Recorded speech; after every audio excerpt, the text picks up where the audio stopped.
Pour commencer, un point sur la législation actuelle et en devenir avec Flavien Meunier. Flavien Meunier est habitué au sujet pour avoir déjà participé au congrès précédent. Avocat spécialisé dans le domaine du droit alimentaire et du droit pharmaceutique, il nous a déjà éclairé à propos de la législation sur les plantes et les produits naturels, sur la situation juridique de l'herboriste et l'évolution du droit, entre autres sujets. Je lui laisse donc la parole à présent pour aborder la législation actuelle relative aux plantes et aux métiers associés qui demeure imprécise et constitue donc une source d'insécurité juridique. Flavien Meunier.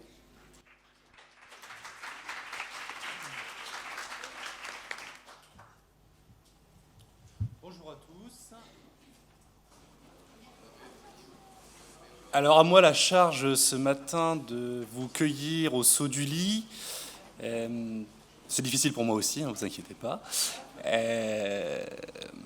Difficile de commencer la journée par des choses qui, par principe, sont un peu réparbatives, mais qui doivent être un petit peu connues, au moins touchées du doigt par chacun d'entre vous, parce que, heureusement, malheureusement, le droit irrigue notre société, notre activité, et votre activité.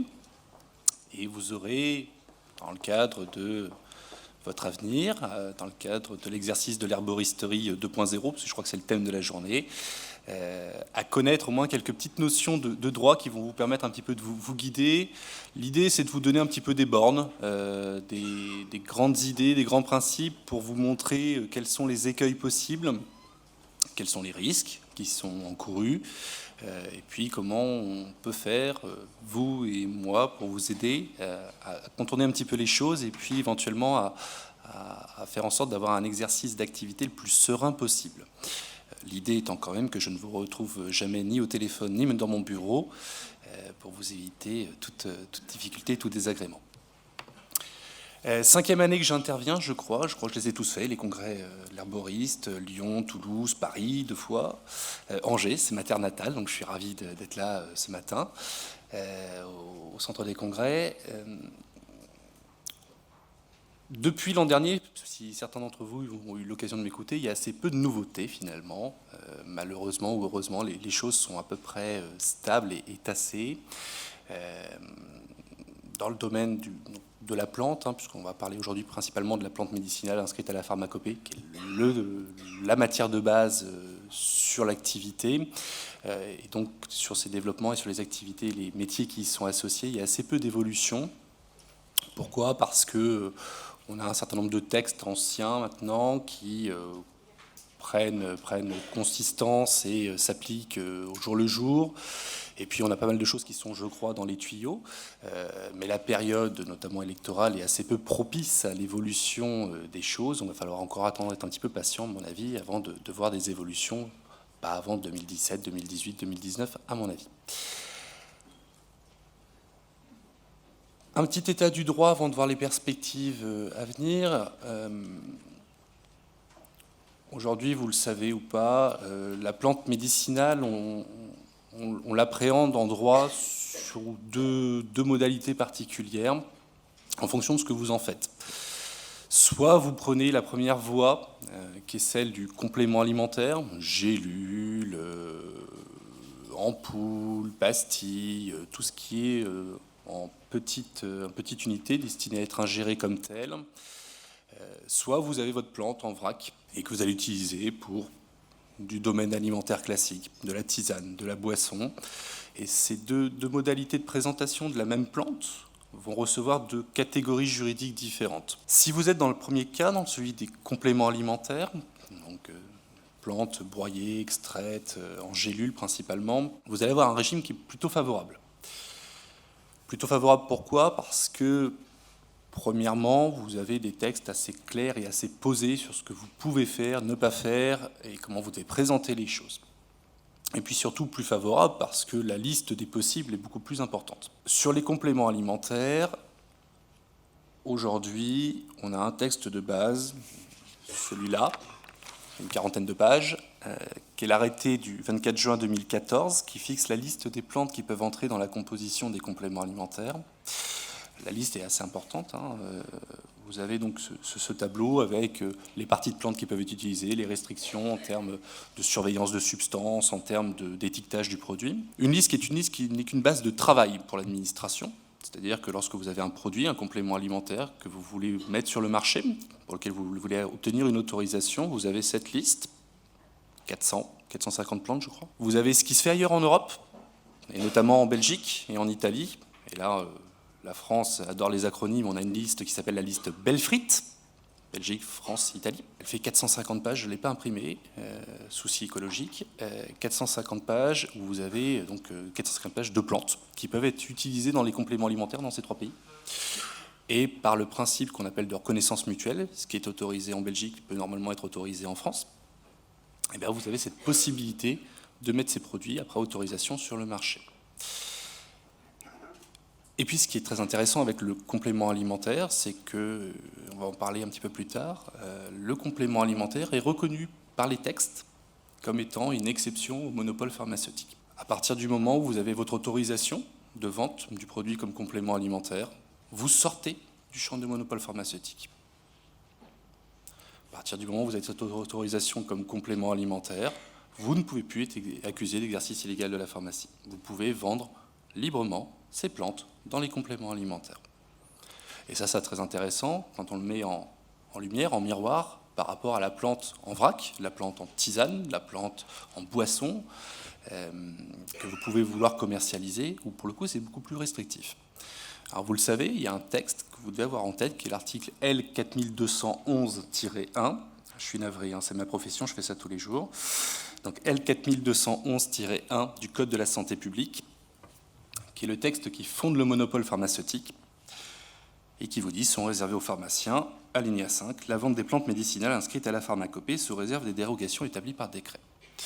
Le principe, mais on va y revenir, puisque c'est mon cheval de bataille, le principe, c'est que toutes les plantes inscrites à la pharmacopée, c'est-à-dire à peu près toutes les plantes qui existent sur le marché, ne peuvent être vendues que par des pharmaciens, et je précise par des pharmaciens d'officine, sauf dérogation. 2 grandes dérogations. Première dérogation qui va faire miroir à ce que je viens de vous dire. Les plantes vendues comme compléments alimentaires, ces compléments alimentaires peuvent être vendus par des personnes que des pharmaciens. Deuxième dérogation, et ça vous le connaissez puisque quand j'en ai certains d'entre vous au téléphone, vous m'en parlez souvent, la liste des 148 plantes, qui est donc la deuxième exception au monopole pharmaceutique, donc à la vente uniquement par des pharmaciens. C'est l'article D4211-11 du Code de la santé publique qui a fixé une liste de 148 plantes restrictives. Donc ces 148 plantes seulement sortent du monopole pharmaceutique. Elles ne sortent que dans l'état dans lequel elles sont prévues dans la dérogation. L'acacia gomme, première plante, ne peut être mise sur le marché par une personne autre qu'un pharmacien en l'état, en poudre, extrait sec et à queue. Toutes les autres formes éventuellement d'acacia gomme restent dans le monopole pharmaceutique. Aujourd'hui, donc, si vous n'êtes pas dans le complément alimentaire, vous êtes tenu à respecter cette liste de 148 plantes. Si vous en sortez, vous vous exposez au risque de poursuite d'exercice illégal de la pharmacie. Donc assez restrictif, puisque la liste elle est assez courte. Elle est fondée sur quoi? Elle est fondée sur le principe de monopole pharmaceutique, dont l'idée, lorsqu'il a été instauré et qu'il a pris son essor, on est pendant la Seconde Guerre mondiale, lorsque, curieusement, ou pas curieusement d'ailleurs, on supprime la profession d'herboriste, eh bien, on donne aux pharmaciens la possibilité de vendre à lui seul ces plantes médicinales inscrites à la pharmacopée. L'idée qui irriguait à l'époque les rédacteurs du texte, et en tout cas celle aujourd'hui qu'on nous ressort et qu'on nous oppose, c'est de se dire que le pharmacien est le seul compétent en botanique pour savoir la dangerosité éventuelle des plantes. Ceux qui m'ont déjà écouté savent ce que j'en pense profondément, tant sur la compétence du pharmacien que sur le principe du monopole, mais je vais vous le redire ce matin. Je crois savoir que les pharmaciens ont délaissé ce champ d'activité. Je crois savoir que le pharmacien d'officine a autre chose qui l'intéresse plus que de faire des préparations à base de plantes, voire même que lorsqu'il souhaite le faire, il est contraint par ses propres autorités de tutelle. Et aujourd'hui, le monopole pharmaceutique, ça a été le combat de Patrick Beuchet, qui exerçait au sein du même cabinet avant moi, et ça sera mon combat d'aujourd'hui et de demain pour les 30 prochaines années, c'est de se dire qu'il ne sert plus aujourd'hui à grand-chose. Je n'arrive toujours pas à comprendre que le monopole pharmaceutique, je réserve la vente aux pharmaciens, la vente des plantes médicinales, on nous l'impose et on nous l'oppose comme étant une préservation, un moyen de préserver la santé. Ou alors il faut se mettre face aux contradictions qui existent. Pourquoi est-ce qu'un pharmacien d'entreprise, un diplômé pharmacien, un diplômé d'État, n'aurait pas la même compétence que ce pharmacien d'officine? Aujourd'hui, il n'est pas rare, ça arrive, que des pharmaciens diplômés d'État, du diplôme de pharmacien, se fassent poursuivre par l'Ordre national des pharmaciens pour exercice illégal de la pharmacie. Parce qu'ils vont avoir vendu des plantes médicinales inscrites à la pharmacopée, hors des 148 plantes libérées, mais qui n'ont pas payé la patente. Pas payé la patente à l'ordre et qui ne sont pas pharmaciens d'officine. J'aurais tendance à penser que ce petit exemple, cette tête d'épingle d'exemple, me permet de penser aujourd'hui qu'on n'est pas sur un monopole véritablement fondé sur une préservation de la santé, mais qu'on est peut-être sur une préservation d'intérêts économiques. Ça vous fait toujours rire, ça, Valérie. Autre point de contradiction qui est contenu dans le principe même du monopole pharmaceutique, c'est en admettant même qu'on soit là pour préserver la santé du consommateur. Il faut m'expliquer pourquoi et comment le sapin baumier peut être utilisé dans les compléments alimentaires et qu'il ne peut pas l'utiliser en vrac. J'avoue qu'il y a quelque chose là qui dépasse mon entendement. On vient vous dire, sur les compléments alimentaires, c'était la première partie de mon intervention, j'ai à minima 400 plantes que je peux mettre en gélule. Je peux prendre ma plante, je vais chez mon grossiste, je vais dans les champs, peu importe. Je prends cette plante, je la passe dans un moulin, une broyeuse, je la mets dans une gélule. Je la vends sur le marché. Les textes me disent, pas de souci, maître Meunier, vous êtes complément alimentaire, vous pouvez le faire. Ça veut dire quoi? Ça veut dire que si on m'autorise à le mettre sur le marché, l'administration considère elle-même que le produit est sécure pour le consommateur. Ma feuille de sapin baumier broyée en gélule ne présente donc pas de risque pour la santé publique. Et puis, je prends cette même feuille de sapin baumier que j'ai achetée au même endroit, chez le même grossiste, je vais la broyer, je la mets dans un sachet Kraft. Et puis je vais aller la vendre sur le marché en disant, faites-en une tisane. Vous mettez dans une petite cuillère doseuse, vous mettez dans un verre, vous faites une infusion à 45 degrés, vous laissez infuser pendant 5 minutes et vous la buvez. Et là, vous allez être poursuivi. Parce qu'elle n'est pas dans ma liste de 148 plantes, je crois. Elle n'est pas dans la liste des 148 plantes libérées. Donc là, si on suit le même raisonnement, l'administration va considérer que comme je ne suis pas dans les plantes dérogatoires, je suis soumis au monopole pharmaceutique. Je suis soumis au monopole pharmaceutique parce que c'est sa raison d'être, je veux préserver la santé publique.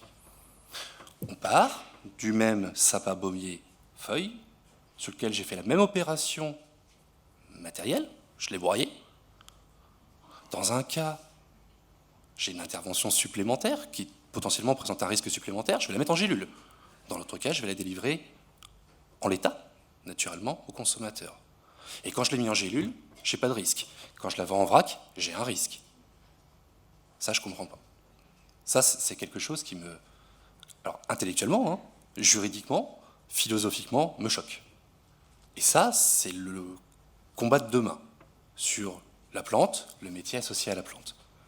C'est de dire, la même matière première, le même produit, il ne peut pas avoir deux acceptations différentes par les autorités. Soit on me dit qu'il y a un risque pour la santé publique, on me justifie le monopole, et dans ces cas-là, les compléments alimentaires qui contiennent cette plante sont soumis au même monopole. C'est pas ce que je souhaite. Je préfère l'autre voie qui est de dire, si vous me l'autorisez dans un complément alimentaire, autorisez-le-moi en l'état. Ça me permet de glisser sur l'avenir. Sur le plan juridique, c'est pas très compliqué. C'est pas très compliqué parce que vous avez un texte donc sur les compléments alimentaires dans le Code de la santé publique, dans les exceptions au monopole, je vous l'ai dit tout à l'heure, 2 exceptions au monopole pharmaceutique, la première, la liste des 148 plantes, la deuxième, lorsque votre produit est complément alimentaire. Cette deuxième exception, c'est D 42.11.12 du Code de la santé publique, que je vais vous lire. lorsque l'emploi des plantes médicinales inscrites à la pharmacopée a été autorisé dans les compléments alimentaires, blablabla, ces compléments alimentaires peuvent être vendus par des personnes autres que des pharmaciens. Ça, c'est ce qui permet de sortir le complément alimentaire du champ du monopole pharmaceutique. Si demain, le pouvoir réglementaire nous dit, lorsque l'emploi des plantes médicinales inscrites à la pharmacopée a été autorisé dans les compléments alimentaires, blablabla, ces compléments alimentaires et ces plantes peuvent être vendus par des personnes autres que des pharmaciens, le débat, il est terminé. 3 mots. C'est pas très compliqué. Il y a 3 mots à rajouter dans le texte. Et ces plantes. Voilà le prochain combat. Sur le plan juridique, pour ceux qui seront embêtés. Voilà le prochain combat à porter auprès, alors là c'est le pouvoir réglementaire, auprès des ministres, du gouvernement. Faut pas se leurrer. Si on est là et si ça a été rédigé comme ça, il y avait des raisons. Les textes qui figent l'exception au monopole pharmaceutique, monopole qui existe depuis la Seconde Guerre mondiale, ont perduré jusqu'en 2008. Les exceptions au monopole pharmaceutique que je vous ai citées, les 148 plantes, les compléments alimentaires, c'est que 2008, c'était il y a à peine 10 ans. C'est long, hein. On a effectivement des contraintes économiques, on a des problématiques de marché, on a des problématiques de santé. Principalement de santé, d'ailleurs, c'est ce qui faisait qu'on avait des difficultés avec l'ordre des pharmaciens et puis l'agence du médicament. C'était de venir vous dire, mesdames et messieurs, les vendeurs transformateurs de plantes, vous êtes des charlatans. Fini votre activité souterraine dans le garage à la lumière d'une bougie, vous allez... on l'entendait ça en audience. On ne veut plus vous voir. Bon. Aujourd'hui, les choses changent et c'est une bonne chose sous l'impulsion de l'Europe et puis des autorités françaises qui sont un petit peu intéressées par le domaine de la denrée alimentaire. Pour ceux qui ont fait ou sont intéressés pour faire des compléments alimentaires, ils savent que c'est un petit peu plus difficile qu'avant. Il y a un certain nombre de normes à respecter. Et c'est plutôt une bonne chose. Je crois que c'est ce que je disais l'an dernier lors du congrès, la professionnalisation, entre guillemets, de votre activité, et en tout cas le fait que vous vous structuriez, n'est qu'une bonne chose. Une bonne chose parce que l'idée, c'est de montrer au pouvoir réglementaire que vous êtes des gens sérieux, que vous êtes des gens compétents, que la plante, vous la connaissez, peut-être même mieux que ceux qui aujourd'hui se voient réserver le monopole pour la vente. Et l'idée, parce que c'est la grande crainte du pouvoir réglementaire, c'est que demain, il y a un incident sanitaire, tout simplement, sur un produit qui aura été consommé par Tartampion et qui se sera mal passé, sera retrouvé aux urgences. Donc l'idée, c'est de démontrer que vous aussi, vous pouvez mettre sur le marché des produits sécurs, sûrs pour la santé. Et là où le complément alimentaire est intéressant, c'est que les textes, et notamment l'arrêté de 2014 qui fixe la liste des 400 plantes, a fait une analyse un petit peu de ce qui était dangereux dans les plantes, les substances à surveiller, les préconisations d'emploi à mettre en place, etc. etc. Et demain, je pense que lorsque vous allez défendre le fait que la plante en vrac, en l'état, peut être vendue de la même manière et sortir du monopole pharmaceutique, il va falloir que vous astreigniez à vous mettre des contraintes, à vous mettre une certaine forme de professionnalisation dans le cadre de la vente. Dire, moi je sais que si je vends du sapin baumier, pour reprendre l'exemple, le sapin baumier, il y a une substance à surveiller, les dérivés terpéniques. Quand vous allez les vendre en vrac, peut-être qu'il faudra aussi mettre vous une petite mention où vous aussi assurez la surveillance de cette substance et de ces dérivés particuliers. Si demain, je pense que vous arrivez à démontrer que vous êtes structurellement en place et que vous êtes capable d'apporter quelque chose pour le consommateur de manière sécurisante, je pense que c'est une porte qui va pouvoir s'ouvrir et une faille qui va pouvoir se mettre en place sur le monopole pharmaceutique. Depuis l'an dernier, je crois que j'en avais parlé de ça l'année dernière, il faut continuer à travailler là-dessus, à faire des propositions en ce sens pour modifier cette exception monopole. La deuxième voie, c'est donc cette structuration qui passera sans doute par la mise en place d'un diplôme, métier d'herboriste, le retour en force de l'herboriste, sous ce nom-là ou sous un autre d'ailleurs. Il faut montrer au pouvoir réglementaire que alors, vous avez cette connaissance, vous avez cette compétence, et je suis sûr que vous les avez, parce que vous êtes en général bien formés par les écoles qui maillent aujourd'hui le territoire. La seule chose, c'est qu'il faut que les pouvoirs publics en prennent conscience. c'est pas facile parce que vous avez ces combats d'arrière-garde avec les pharmaciens, qui pourtant, je leur tape souvent sur la tête, je suis peut-être dans la salle d'ailleurs comme d'habitude, il y en a toujours un ou deux qui est là et qui à la fin vient me voir en me disant ouais, je suis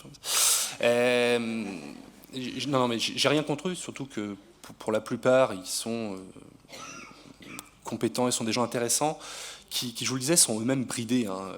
J'en ai certains dans mes clients qui eux aussi veulent faire de la préparation entre guillemets magistrale, donc veulent prendre leurs petits plantes, veulent les broyer, veulent faire des choses avec, et sont aussi tapés par leurs ordres. Donc on a cette problématique de lobbying, hein, il faut dire les choses comme elles sont, hein, avec les autorités de santé, qui préservent l'utilisation industrielle des principes actifs extraits des plantes. C'est autre chose, hein. Moi j'ai toujours appris que c'était différent du totem de plantes. Bon, pour moi ce sont des choses qui sont des notions un peu différentes, mais où chacun peut avoir sa place. Il faut donc que cette structuration se fasse à court ou moyen terme, parce qu'elle va vous donner de la visibilité, de la crédibilité par rapport aux consommateurs, même si je ne suis pas bien sûr, vu le nombre que je vois que vous êtes aujourd'hui et la sensibilité qu'a le consommateur aujourd'hui, je ne suis pas sûr qu'il ait besoin d'être beaucoup convaincu de l'effet néfaste des médicaments et de l'effet favorable des produits de santé naturelle, mais convaincre les autorités et puis le milieu bien pensant de la capitale sur le fait que, eh bien, il y a une place à côté pour des gens qui ont cette compétence sur les plantes et qui ne veulent pas aller marcher sur les plates-bandes des pharmaciens, qui ne veulent pas aller soigner les gens. C'est pas ce que vous voulez faire, tout simplement. Vous souhaitez, comme tout à chacun, conserver la bonne santé de votre prochain et du consommateur. Alors oui, effectivement, et c'est là que vous êtes dangereux. À partir du moment où vous allez prendre la santé des gens en main, à partir du moment où vous allez permettre aux gens d'être en bonne santé, ben nécessairement, ils vont moins consommer de médicaments. Ben oui. Il faudra arrêter tout ça, il faudra continuer à rendre les gens malades, c'est beaucoup mieux, quoi. Donc l'idée, oui, c'est de continuer. Alors, je sais que le travail est en cours hein, sur la création d'une reconnaissance sur le métier d'herboriste. Il y a eu des échecs, des tentatives et des échecs il y a quelques années. Je t'ai interviewé il n'y a pas très longtemps là-dessus. On me demandait mais pourquoi est-ce qu'aujourd'hui ça a changé par rapport à 3-4 ans. Ça a beaucoup changé parce que l'opinion publique a beaucoup changé. Il y a 3-4 ans, on avait par exemple beaucoup moins de magasins bio qui s'ouvraient dans les villes. Aujourd'hui, à Angers, on en a 4, je crois. Il y en a encore un qui a ouvert il y a 15 jours, 3 semaines. On a une vraie sensibilité aujourd'hui du consommateur qui, alors en plus, est un consommateur averti, intelligent, qui a à sa disposition des moyens d'information classiques et puis Internet, qui peut aller vérifier tout ce qu'on lui dit. Hein. Donc aujourd'hui, le consommateur est quelqu'un d'impliqué dans ce qu'il voit, dans ce qu'il sait, dans ce qu'il fait et dans ce qu'il veut comme produit. Ça a changé. Ça a changé aussi parce que plus il y a de consommateurs, plus il y a des lecteurs, hein, et plus il y a des lecteurs, plus le politique va être sensible au message qui va pouvoir être porté. Donc je crois que on est dans cette période un petit peu trouble, où c'est compliqué. Alors, il n'y a pas 11 personnes à côté de moi à débattre, mais on est dans cette période un petit peu complexe. Passer les élections, les choses vont sans doute, pour l'espérer, se radoucir et reprendre une voie à peu près normale. Et je pense qu'il va falloir repartir en combat, en travail, en lobbying, par les fédérations, par les actions citoyennes, pour aller mobiliser, remobiliser les élus, pour qu'ils prennent les choses à bras le corps. Qui prennent les choses à bras le corps, et puis il faudra parce que c'est comme ça, il faut toujours leur prémâcher un petit peu le travail, donc il faudra leur préparer un petit peu le sens de ce que l'on veut, sur le diplôme, sur le métier, sur les métiers, et puis sur la matière même, hein, sur la plante et sur ce que l'on peut en faire. Depuis l'an dernier, je vous le disais, donc pas d'évolution réglementaire, les textes sont les mêmes. Une petite alerte, parce qu'il faut être vigilant. L'an dernier, on débutait des procès pour certains grossistes en plantes, qui étaient poursuivis pour de l'exercice illégal de la pharmacie. Hein. Ils vendaient de la plante en vrac et qu'ils revendaient à d'autres grossistes, des fabricants de compléments alimentaires, des vendeurs, tisanes, je pense également, qui ont été poursuivis dans le cadre d'enquêtes parallèles. Mais les agents de l'Agence nationale de sécurité du médicament leur sont tombés dessus. Ça ne s'est pas bien passé, mais nécessairement ça ne se passe jamais bien avec eux. ont été poursuivis. Les poursuites ont donné lieu à des condamnations assez lourdes. On est sur des grossistes, hein, donc avec des volumes importants et puis un nombre de plantes assez considérable, etc. Des amendes financières assez lourdes, hein, de l'ordre de 30 000 euros, commence à peser un peu. Où les juridictions, moi qui défendais, alors j'ai mal fait mon travail sans doute, les juridictions pour l'instant, ce sont les têtes qui sont dures comme des caboches. Et quand on leur parle de monopole pharmaceutique, elles ont du mal à vouloir s'écarter. Hein. Bon, quand on est au tribunal correctionnel de Angers, enfin, dans des petites villes, c'est un petit peu compliqué, hein, d'aller plaider du droit communautaire, d'aller plaider que le monopole pharmaceutique existe depuis 70 ans, c'est une aberration juridique, c'est compliqué. Donc on a eu des condamnations, c'est en cours d'appel, donc on continue le combat. Hein. Je pense que ça ne va pas s'en finir là, il va falloir encore continuer, hein, plus haut, cour de cassation, dernier niveau de mes juridictions à moi, puis passera par l'Europe. Je pense que la voie, elle va être là. Parce que faut bien avoir en tête que si aujourd'hui je suis devant vous, qui êtes principalement des distributeurs, on va dire ça comme ça, des gens qui mettent sur le marché, qui préparent, qui font du produit fini. Si demain, vous êtes incapable de vous fournir en plantes médicinales auprès de grossistes en plantes, mais que vous êtes obligé d'aller sur du laboratoire pharmaceutique pour acheter vos plantes, ce qu'il en restera, du principe actif qu'on vous en aura extrait, demain, ça va être compliqué. Donc on continue le combat en ce sens, l'idée étant, la boucle sera bouclée, je suis très à l'heure en plus. La boucle sera bouclée, l'idée étant de faire tomber ce monopole pharmaceutique. Il n'y a pas d'autre choix. Et là-dessus, je pense que l'Europe va pouvoir nous être d'un certain secours. Elle qui déteste la notion de monopole, quel qu'il soit, qui pour l'instant, lorsque je l'ai prévenu des difficultés que rencontraient mes clients, m'ont dit « Oh, je n'ai pas trop envie de m'en mêler. » Bon. Voyez épuiser vos voies de recours internes, donc ça veut dire aller au plus haut de la juridiction nationale. Puis si jamais vous n'y en sortez pas, Maître Meunier, vous nous rappelez, puis on fera un point. Pour l'instant, ils essayent, grosso modo, de laisser les juridictions nationales se débrouiller, puis essayer de s'en sortir et de bien comprendre comment on applique le droit communautaire. Et puis si jamais ça ne marche pas, j'espère qu'on aura au niveau européen une mobilisation qui se fera, là encore, par le citoyen, le politique, pour qu'ils comprennent que notre monopole à la franco-française n'a pas vocation à perdurer. C'est un des seuls en Europe qui fonctionne comme ça, et qui est aussi restrictif sur la vente des plantes médicinales inscrites à la pharmacopée. Et comprendra que c'est un obstacle à la circulation des personnes, herboristes, des marchandises, plantes médicinales, et que ce monopole surtout n'a absolument aucune justification, à mon sens, sur le plan scientifique et de la santé humaine qui pourtant sa raison d'être. Voilà, j'en ai terminé à l'heure, je crois. Il va nous rester un petit quart d'heure comme ça pour des échanges avec la salle. Merci.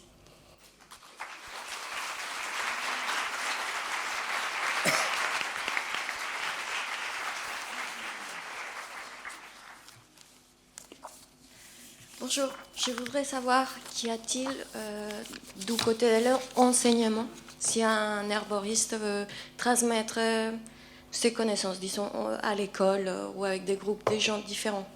Est-ce que cette voie orale où il y aura aussi les propriétés et malfaits des plantes, il y a des conséquences également pour cette personne? Aujourd'hui, la parole est relativement libre. Relativement.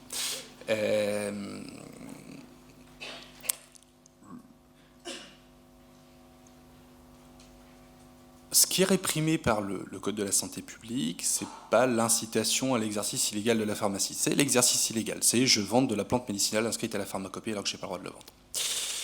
J'aurais tendance à vous dire que sur le plan purement juridique, le simple fait d'aller dire telle plante a telle propriété peut être utilisée de telle manière, eh bien vous faites ce que faisait Eric Azaraï il y a 40 ans dans ses bouquins. Hein. Bon, pour moi, ce n'est que du conseil en santé. Conseil en santé, j'en parlais avec Patrice Bonneval tout à l'heure, conseil en santé qui n'est pas aujourd'hui sous le monopole pharmaceutique. La santé n'est pas sous le monopole pharmaceutique en lui-même. Donc non, moi je vous dirais que aller dispenser des conseils de comment je fais avec ma plante, qu'est-ce que j'en fais, comment je peux la préparer. Là où ça va devenir un peu plus compliqué, c'est si à ce conseil est associé des ateliers. Parce que je sais que certains font ça ou veulent le faire.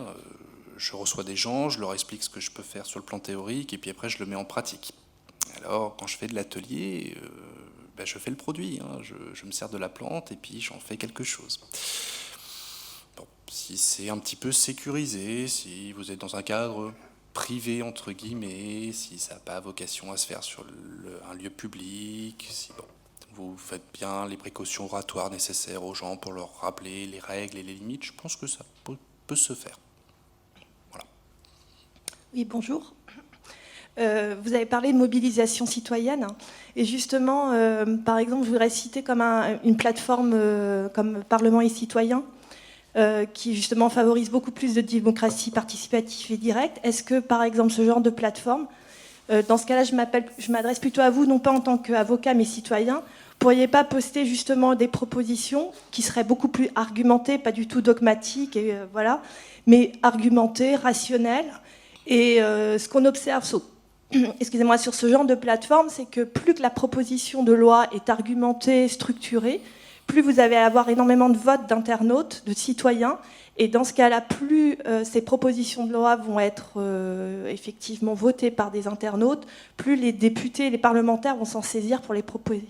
Est-ce que ce genre justement de plateforme est nouveau et de les faire effectivement bouger sur des réseaux sociaux permet effectivement de favoriser beaucoup plus de mobilisation citoyenne ?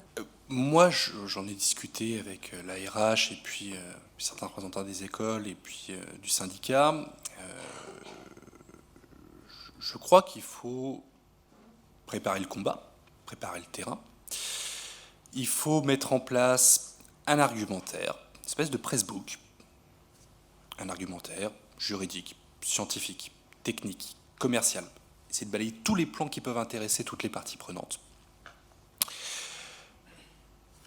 Pourquoi pas rédiger une proposition de texte, de loi, modificative de ce qui existe aujourd'hui. Et avec ce pressbook, d'en faire quelque chose, une diffusion sur des plateformes collaboratives, diffusion au sein des différentes associations, fédérations françaises, européennes. Et puis que ce pressbook, moi c'est ce que j'ai lancé comme idée, parce que ça me paraît intéressant, ce pressbook soit à disposition tout à chacun, tout citoyen qui le voudra, qui pourra l'imprimer, appeler son député sénateur de circonscription, prendre rendez-vous avec son pressbook et aller le voir. Si Marc Laffineur, député d'Avrier, une petite commune qui est à côté d'Angers, a 150 personnes de sa circonscription qui viennent le voir avec le même pressbook, et que ça est multiplié sur les 7 députés et sénateurs du Maine-et-Loire, et multiplié sur l'ensemble des députés et sénateurs de France et de Navarre, il y a un moment, il va falloir qu'ils prennent les choses à bras-le-corps et en main, parce qu'ils auront une vraie poussée citoyenne là-dessus. Donc oui, je pense qu'il faut... Alors, le risque étant, et ça a toujours été, de partir un peu dans tous les sens, et de partir en ordre dispersé. Je ne crois pas que ce soit la bonne chose, parce que ça, faut le savoir, hein, ça bouffe beaucoup d'énergie aux gens qui le préparent, ou à leurs conseils, moi y compris, d'aller remettre le travail sur l'ouvrage sans cesse. Non, il faut se cadrer. Et il faut structurer les choses, et il faut structurer la pensée, et il faut structurer la mise en œuvre des pressions, entre guillemets, qui peuvent être faites auprès des politiques. Donc oui, c'est une bonne idée, mais je pense que ça nécessite tout d'abord un travail de préparation important sur ce qu'on veut en faire. Mais oui. C'était juste simplement pour augmenter la visibilité. C'était juste tous les moyens pour augmenter la visibilité sont les bienvenus. Il faut peut-être effectivement, parce que c'est un reproche qui est fait, sortir de cette image péjorative que vous pouvez avoir de l'Uberlu de 1970 qui est là, baba bio, etc. C'est encore l'image qu'ont certaines biocop, Kaba. Moi-même, j'étais hier soir avec des amis, je leur disais j'interviens au congrès des arboristes demain matin, ça les a fait marrer.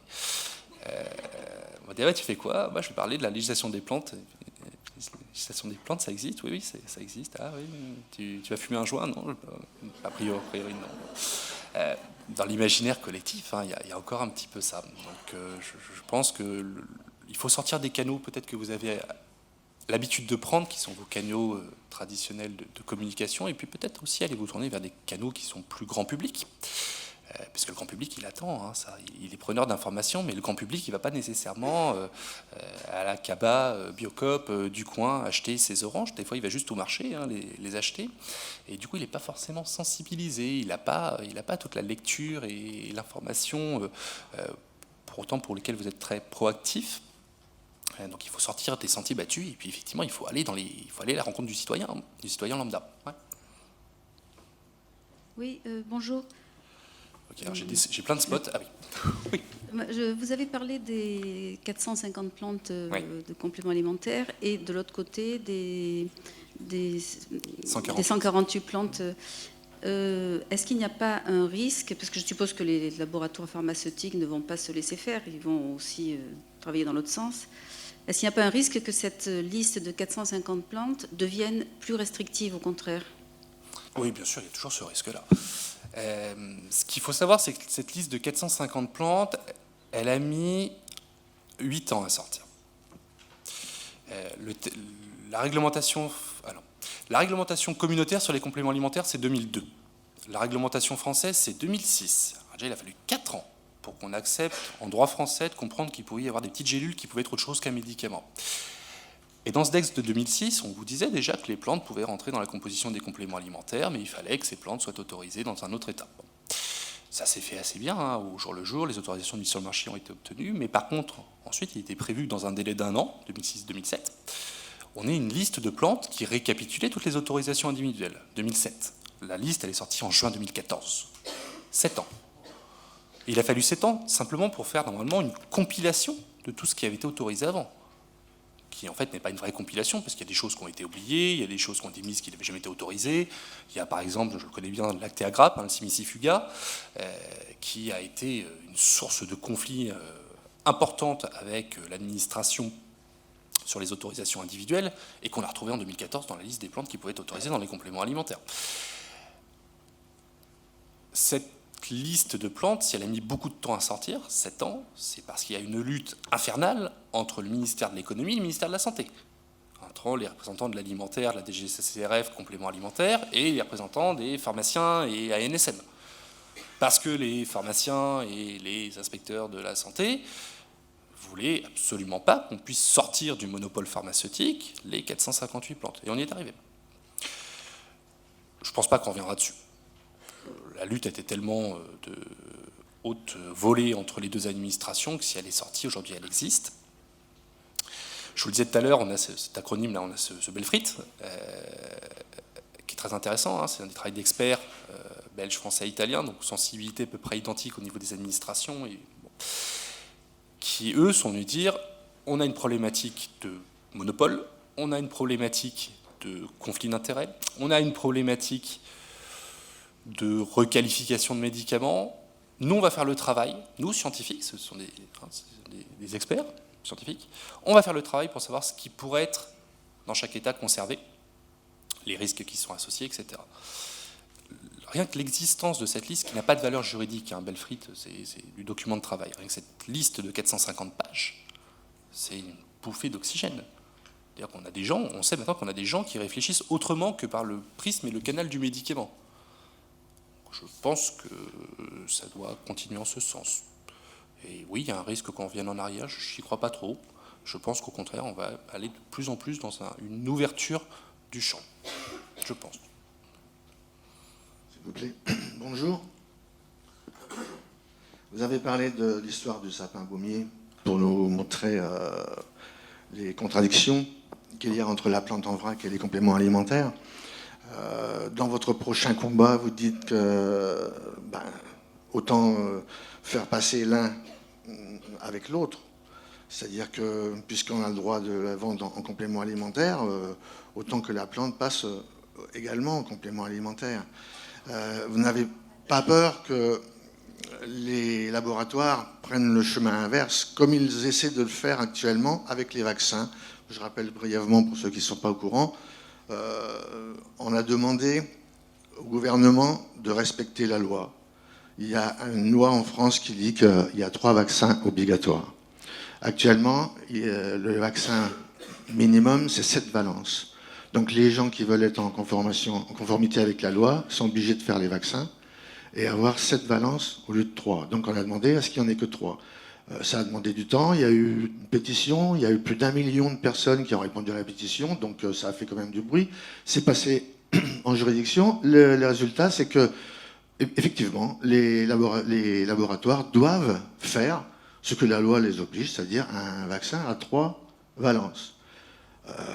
Ils se sont réunis, enfin, le gouvernement avec les laboratoires, et les laboratoires ont dit non, on ne peut pas faire ça. Ils leur demandent en 18 mois, ils ont dit on ne peut pas. Il faut, en 6 mois, il nous faut beaucoup plus de temps que ça. Alors qu'il y en a un déjà qui existe et qui en vente, je crois, dans un pays, je crois que c'est au Liban ou au Canada. Au Canada, ça existe. Ils le font. Ça pose beaucoup de problèmes. Et finalement, les laboratoires ont proposé, pour résoudre ce problème, de faire passer tout simplement en obligatoire les 4 autres. Voilà. Alors, ça en est là en ce moment. C'est-à-dire que, autant, puisque ça fait des problèmes avec 3, eh ben, on va dire que on va faire une loi, et les 7 sont obligatoires. En ce moment, ils sont en train d'en proposer pour l'année prochaine 12, ou 11 ou 12 en même temps. Donc ça continue, je veux dire, même malgré ce que vous faites, il y a toujours une surenchère pour continuer et aller encore plus dans la contradiction. Alors ça rejoint un petit peu la question de votre camarade tout à l'heure. Et oui, il y a toujours un risque qu'en voulant forcer la porte et en voulant faire en sorte de fissurer de plus en plus le monopole pharmaceutique, on ait un retour de flamme, que ça reparte en arrière et qu'on supprime tout ce qui existe. Oui, d'accord, oui. Est-ce que vous voulez vous contenter de 148 plantes libérées? Moi, je pense pas. Est-ce que vous voulez demain continuer à prendre le risque d'être poursuivi sur le fondement de l'exercice illégal de la pharmacie et payer 30 000 € au trésor public? Je pense pas. Est-ce qu'aujourd'hui, on a des arguments pour venir dire que ce monopole pharmaceutique n'a plus de justification scientifique et juridique? Oui, je pense. Voilà. La solution, elle est simple. Hein. C'est soit on baisse les bras et puis on se dit, c'est comme ça, il y a 148 plantes, je fais avec mes 148 plantes, vous êtes 300 dans la salle, vous allez comme vous marcher sur les pieds d'un moment avec vos 148 plantes. Et puis je suis pas sûr que le consommateur il soit super passionné d'aller trouver sur l'étal de la gare à gare. En l'état ou en poudre, seulement. Moi, je pense qu'il faut continuer. Hein. C'est la seule voie que vous en avez pour demain faire reconnaître votre profession et puis essayer de l'étendre et d'étendre son champ d'activité, je pense. Bonjour. Bonjour. Et je vais y arriver. J'aimerais apporter un complément d'information au discours très intéressant que vous avez tenu et sur lequel je vous rejoins tout à fait, à savoir l'aberration qu'il y a entre les différentes formes galéniques. Il y a aujourd'hui presque 500 plantes qui ont été libérées du monopole des pharmaciens pour être enregistrées vendues en tant que complément alimentaire. Et il en reste 148 seulement qui sont libérées du monopole des pharmaciens pour les plantes simples. Mais attention, sur, par exemple, les 500 plantes qui ont été libérées en tant que monopole, qui ont été libérées du monopole des pharmaciens. Je vous donne un exemple, la poudre de haricots cos, utilisée depuis des siècles. Le fait de vouloir déposer une gélule qui contient de la poudre de haricots cos oblige de faire un dosage, parce que c'est la réglementation, des hydrocarbures aromatiques polycycliques, 7 dosages, des glycosides et de la lectine. Sur les 7 hydrocarbures aromatiques polycycliques, je sais faire. Le glycoside, je sais faire aussi. La lectine, personne ne sait faire. Conséquence, j'appelle la DGCCRF, voilà, aujourd'hui, aucun laboratoire en France d'analyse n'est capable de doser la lectine. Comment je fais pour la distribuer? Ah ben non, vous ne la vendez pas. Vous n'avez pas le droit de l'acheter, vous n'avez pas le droit de la doser. Aujourd'hui, quel paysan herboriste, quel naturopathe, quel pharmacien dispose à minima, ça c'est pas trop compliqué, d'une chromatographie sur couche mince, mais d'un spectro de masse, d'un spectroproche IR. C'est des matériels qui coûtent extrêmement cher. Donc, mine de rien, moi ce que je vois, et d'ailleurs pour répondre à la question de madame qui disait est-ce que cette liste de 450-500 plantes va réduire? Non. Pourquoi? Parce que pendant plus de 30 ans, il n'y a eu aucune législation sur le complément alimentaire. Comme vous disiez, ça a été légiféré en 2002, ça a trouvé son décret d'application 6 ans plus tard en France. Et pourquoi? Parce que ça fait 30 ans qu'il y a un petit syndicat à l'époque, le Synadiet, syndicat naturel des compléments alimentaires et diététiques, qui s'est battu sans aucune influence.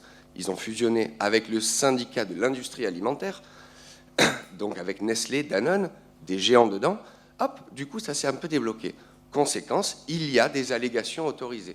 On retrouve une allégation merci Nestlé, merci Danone, enfin, je ne sais pas si on peut leur dire merci, sur le calcium qui a un intérêt sur le plan digestif, j'attends qu'on me le montre. Par contre, le lithotam ou d'autres plantes, aucune allégation. Et l'EFSA, donc European Food and Safety Administration, a refusé les 4500 allégations qui ont été déposées depuis 2004. Donc aujourd'hui, je tiens juste à alerter dans le sens où l'herboriste, le pharmacien,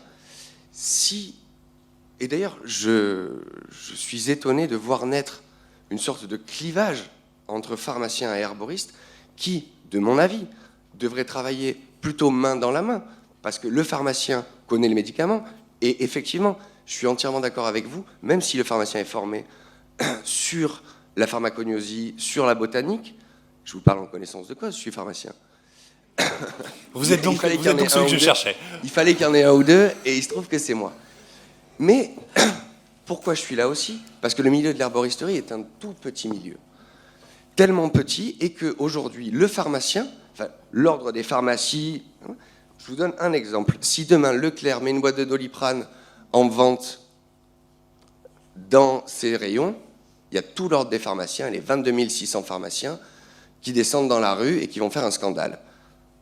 Moi, il se trouve que j'ai une pharmacie herboristerie, la seule pharmacie entièrement dédiée à l'herboristerie, ce qui me vaut accessoirement 6 millions d'euros d'amende et 2 ans de prison si je ne rentre pas dans les règles imposées par la réglementation dans les mois à venir. Mais c'est pas grave. Quoi qu'il en soit, le milieu de l'herboristerie, et ça c'est vraiment la raison pour laquelle il faut qu'on se serre les coudes, est un tout petit milieu qui est complètement délaissé. Et moi je tiens vraiment à dire, il faut éviter de créer des clivages, on est un tout petit milieu, serrons-nous les coudes pour essayer de faire en sorte que ça avance dans le bon sens, parce que sinon ça risque d'être très compliqué. Oui. Oui, juste un mot, effectivement, vous évoquiez cette problématique des restrictions sur les plantes, elles existent effectivement, sur les substances à surveiller, notamment dans les compléments alimentaires. Oui, c'est difficile, oui, alors, sur le plan scientifique, effectivement, il y a des limites, hein, je suis bien d'accord avec vous. C'est aussi ce qui permet de garantir que vous avez un produit qui est mis sur le marché après une analyse particulière, et je pense que ça rejoint ce que je disais tout à l'heure, hein, c'est aussi... Mais peut-être que vous avez aussi à réinventer la profession d'herboriste ou l'association des métiers liés à l'herboriste. Je suis bien d'accord que individuellement, mais vous avez la même chose sur les compléments alimentaires, hein, les petits labos de compléments alimentaires, ils ont du mal à monter leurs annexes 2, 3 liées à la mise sur le marché des compléments alimentaires parce qu'il faut qu'ils aient des études sur les plantes, des études biblio, des études toxico. C'est très compliqué pour eux. Peut-être qu'il y a une mutualisation des choses à faire d'une manière ou d'une autre. Peut-être que les grossistes en plantes chez qui vous allez peuvent vous aider. Peut-être que la structuration syndicale ou des fédérations qui peuvent se mettre en place peuvent avoir une base de données qui seront mises à disposition de leurs membres, de leurs adhérents pour permettre de les accompagner et éviter que celui qui va faire son boulot de recherche chromato en Aveyron le fasse aussi dans l'Est français, peut-être. Oui, je vais changer un peu de sujet. Par rapport à, enfin, ça va rejoindre un peu ce que dit le monsieur. On est tout petit, donc je suis ici. Merci. Dans le combat, en fait, je suis surpris, en fait, depuis hier là, de ne pas avoir les naturalistes, en fait, dans la campagne, dans ce combat, parce que France Nature Environnement représente quand même énormément de monde. Et hier, on a parlé, de la ressource. Et est-ce qu'on pourrait associer ces personnes-là aussi dans la préservation pour avoir une ressource pour les herboristes? C'est-à-dire qu'il y a un combat en fait qui est environnemental, qui rejoint aussi la santé finalement. J'ai assez peu d'avis sur cette question. Oui, Patrice?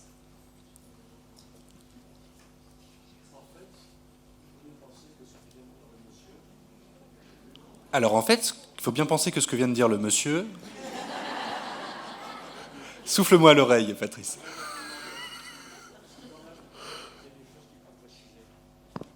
Ce que vient de dire le monsieur, c'est enseigné dans nos écoles.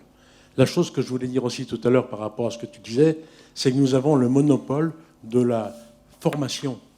Le seul monopole qui existe, c'est le monopole du savoir. Les plantes qui ont été libérées À partir du moment où vous les vendez, vous devez passer par une école, quelle qu'elle soit. Parce que conseiller les autres, c'est une responsabilité. Et dans nos enseignements, tout l'environnement est compris dedans. C'est-à-dire qu'il n'y a pas de raison. On ne peut pas, dans un congrès, prendre tout le monde. Il faudrait une semaine entière et encore. Donc il faut bien comprendre qu'on fait ce qu'on peut par rapport à ça, mais que nous, on a une grande responsabilité par rapport à notre clientèle, c'est que les gens qui viennent nous demander quelque chose, si vous installez comme conseilleur, eh ben, ayez la volonté d'être des professionnels, des gens compétents et qui vont, par rapport aux 450 plantes, être capables de les expliquer. Parce que c'est bien joli d'aller se servir et de puis pas savoir ce qu'on fait, mais franchement, c'est comme ça que ça se passe. Et par rapport aux pharmaciens, je voudrais quand même insister sur le fait que moi aussi je suis pharmacien, que je me suis battu pendant des années, que j'ai été aussi pas mal en procès, etc. Je me suis défendu. Mais ce n'est pas la profession de pharmacien que je défends, c'est la profession du savoir. Il y a sur les 22 000 pharmaciens, il y en a quelques-uns qui sont vraiment très compétents, mais pas beaucoup. Donc eux aussi, ils sont petits. Il faut que nous, on grossisse, qu'on fasse notre monopole, mais sur le savoir. Et j'insiste beaucoup là-dessus. C'est vraiment le seul intérêt de notre profession. C'est d'arriver à se faire reconnaître, comme tu disais tout à l'heure, comme des gens compétents. Nous sommes compétents, et ça, vraiment, il faut le faire. Et puis sur l'aspect purement nature, je crois que dans la réflexion sur le métier d'herboriste, on va l'appeler comme ça, l'idée, c'est quand même d'aller du producteur de plantes, celui qui cultive sa terre, jusqu'à celui qui va dispenser du conseil dans son officine, dans son magasin, et que du coup, tous ces maillons de la chaîne ont vocation à être intéressés. Donc pourquoi pas effectivement intéresser les associations liées à l'environnement. La problématique, c'est que cette pure problématique environnementale, elle va être un petit peu diluée, à mon avis, dans toute cette chaîne, et compte tenu de la largeur de ce que peut être la profession du métier lié à la plante, je pense. Moi, ça fait un moment que je voulais parler, c'est pour ça que je suis venu vers le micro. Donc je remercie le monsieur pharmacien d'avoir intervenu. En fait, effectivement, la problématique de se dire eh ben, il n'y a qu'à faire passer les 148 plantes du côté des compléments alimentaires, c'est vrai que ça donne des possibilités en termes de mise sur le marché, mais c'est inaccessible pour des petites structures.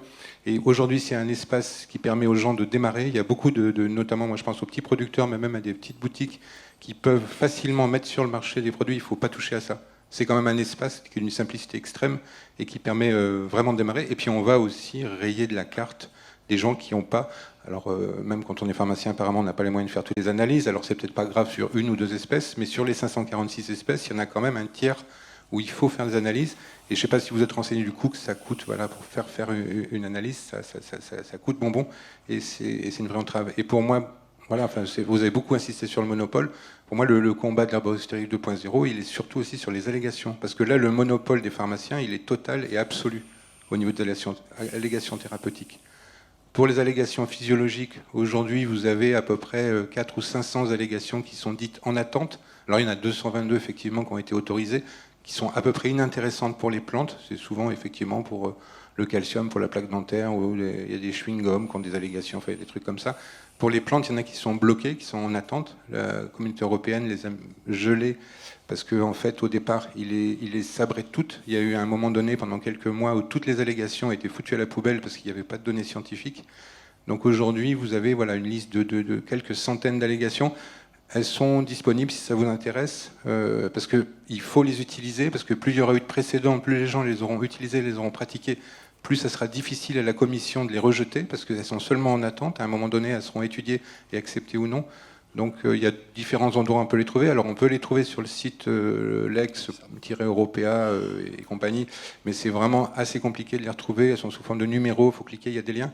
Nous, on a fait un travail un peu de diffusion populaire sur le site des Simples. Donc vous pouvez aller dans la foire aux questions et vous allez trouver le tableau de toutes ces allégations. On les a produits en l'état. Donc elles sont pour l'instant en anglais, parce que la plupart ont été déposées en anglais. Mais ce qui a été négocié avec le service des fraudes, enfin avec la direction centrale des fraudes, c'est que si elles sont traduites en français en respectant le sens, en évitant de déformer le sens de l'allégation tel qu'il a été déposé en anglais, on peut le faire. Donc n'hésitez pas à les utiliser. Et elles ne sont pas liées aux compléments alimentaires. C'est-à-dire que ça, c'est quelque chose aussi qu'on avait voulu savoir, qu'on a éclairci. Vous pouvez les mettre aussi sur un sachet de tisane.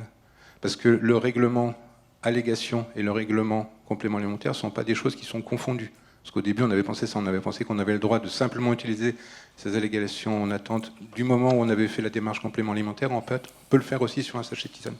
Mais alors, je ne sais pas ce qui va se passer. Et évidemment, les producteurs que je représente ont tout à fait envie de travailler avec les écoles, avec la Fédération des écoles, et on a envie de travailler au plus près pour participer à l'élaboration de la proposition de loi. Mais vraiment, moi, je plaiderai de toutes mes forces pour qu'on laisse tranquille ces 148 plantes en vente libre, parce que c'est quand même un espace d'existence et de respiration pour toutes les toutes petites entreprises, agricoles ou non, qui n'auront pas les moyens et qui n'arriveront pas à passer par le filtre du complément alimentaire. Je me suis peut-être mal exprimé. Moi, je ne veux pas que les 148 plantes libérées disparaissent. Je veux que ces 148 plantes deviennent 450 demain. L'idée, c'est que ce qui existe dans les plantes autorisées dans les compléments alimentaires soit autorisé en vrac. Moi, je voudrais que cette liste de 450 plantes, aujourd'hui, ne soit pas limitée à une mise sous gélule, mais peut être autorisée pour tous. Ce qui vous a été dit est tout à fait exact. La communication qui est faite sur un produit alimentaire, qu'il soit complément alimentaire, boisson, peu importe, tout ça, c'est de la denrée alimentaire, est soumis à des règles, notamment en termes d'allégations. Dans les allégations, 2 écueils, j'en terminerai là-dessus, 2 écueils. L'allégation de santé autorisée ou en cours d'évaluation, c'est ce qu'on vous indiquait. Il y a une liste d'allégations qui sont dites sur la pending list, sont assez nombreuses, liées aux plantes, où l'autorité européenne de sécurité des aliments, lorsqu'elle devait évaluer, considérait, c'était tout à fait exact, qu'on n'avait pas de données bibliographiques suffisantes pour justifier de l'effet de la plante sur telle ou telle action physiologique. Et au départ, les a sabrés. Et puis, certains pays, notamment la France, ont été porteurs pour venir dire cette démarche purement analytique et purement proche du médicament, finalement, ne me va pas, suspendez les choses. Donc, on suspend déjà depuis un certain nombre d'années, depuis 2008, on est en suspens sur l'analyse des allégations à base de plantes.